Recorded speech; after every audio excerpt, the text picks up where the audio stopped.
কবি যখন কবিতা নিজে লেখে, সে কবিতার পিতৃত্ব তারই ঘাড়ে গিয়ে বর্তায়। অর্থাৎ কবিতাটি কেমন সেটি কবির উপরই এসে পড়ে।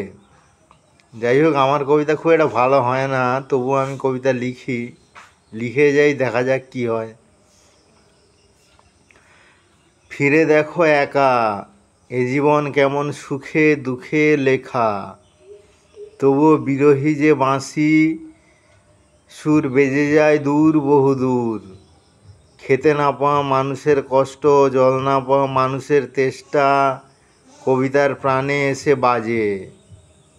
উড়ে গেছে উড়ে যায় স্বপ্ন দেশের পাখিরা, ঘুম এক নীরবতা, সবচেয়ে বড় নীরবতা নিথরতা মরণে। মরণ এক শূন্য অন্তহীন বিস্তৃত,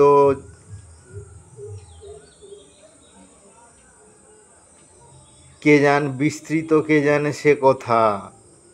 বিনা তার বেজে যায় সুগভীর ঝংকারে। কোথা থেকে কোথা যাই, কোথায় যাব জানি না।